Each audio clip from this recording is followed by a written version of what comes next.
Okay, here I am with Shirley Allen and her husband Ken. Shirley is the recipient of the Ontario Long-Term Care Association's Lifetime Achievement Award.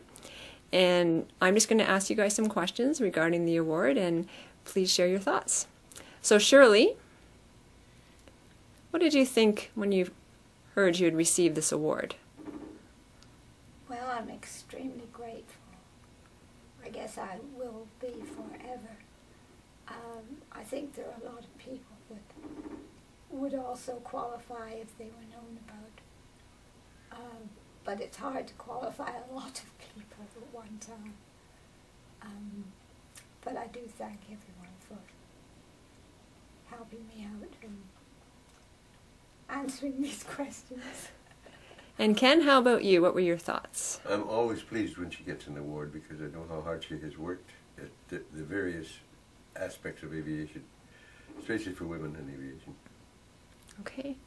Now Shirley, regarding aviation or just your life in general, and I'm sure it's hard for you to even pinpoint anything, but does anything particular stand out as a great achievement in your life? Learning to fly.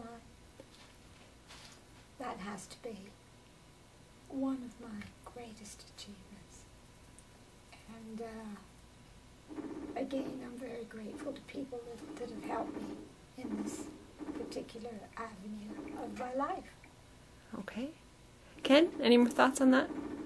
No, but I remember the day she soloed, because I was in a very important meeting at the place where I worked, and the boss picked up the phone and he said, "It's for you." So I went over and picked it up, and it was Shirley. I did it, I made it. Came home that night and the walls were plastered with signs that said she'd flown solo.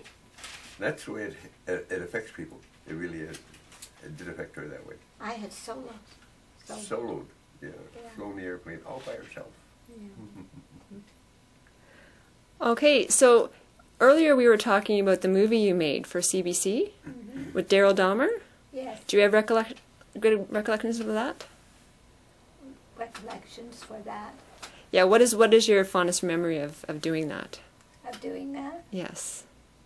Was watching Daryl come in on final and making a great landing. You making it or he? Well, at that point, I was so excited, I just didn't know for sure whether it was his or not. And he had you doing, what were you doing, loop-de-loops and all different kind of... No. Oh, none of that? Okay. That would be training. Okay. He didn't do any training. No. Yeah. No. I had people that were trained to teach. Yeah, but she was flying alone in the airplane. In schools. Wonderful. Is there anything else you'd like to share? What else did you do? How about some of your trips south where you landed in an airport down in the mid-eastern seaboard, and you and Heather Sifton, and you didn't know where you were, so you asked them. That's right. We were halfway down. We were flying, both of us, and taking turns. That's what we did in those days. And we were about roughly halfway down the American side of the route. And we decided we weren't too sure where we were. So we landed the airplane and On an airport, naturally. at an airport, yes, and went into a little, well, what they would call, what, Ken? What? The post Yeah. at the airport. And we taxied to a stop and went in, and we looked at each other and we looked at them. We said, "Where are we?" And of course they just broke up with laughter. There's two women flying down south. They'd crossed the border in Canada, and they didn't know where they were. But we did have the courage to admit we had lost our way. And there was another time that was extremely funny. We were flying into Nassau. Nassau. Was it Nassau where my father worked? Yeah, your father was building hotels there. Yeah. And we decided to go to a meeting of women. They weren't pilots at that time anyway.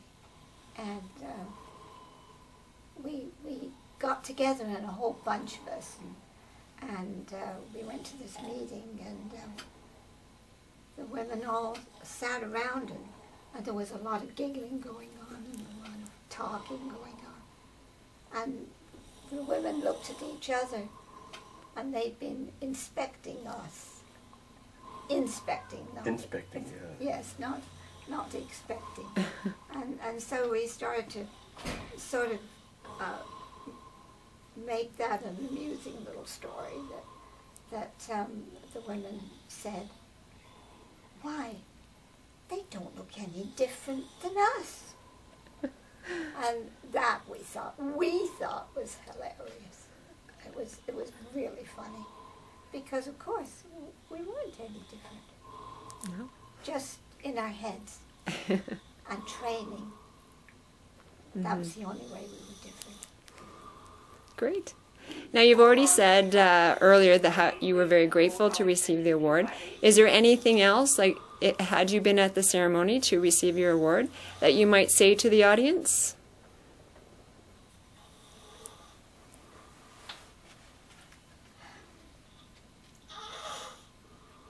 I don't know whether I could transfer those feelings.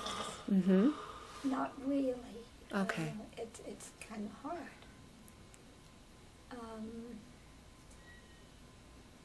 Because I know how I felt, but then I realized how much was involved, how much work was involved. Well, certainly what helped is when you said to Google you.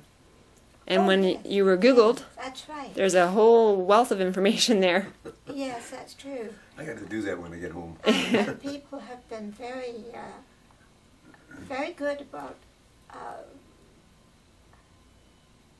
Googling me and putting all that. This was put on tape, and putting that on, all that knowledge available. And most of it was available for the 99s, which is the organization of women pilots that I belong to. At one point in time, there was only about 50 women in Canada that were actually flying.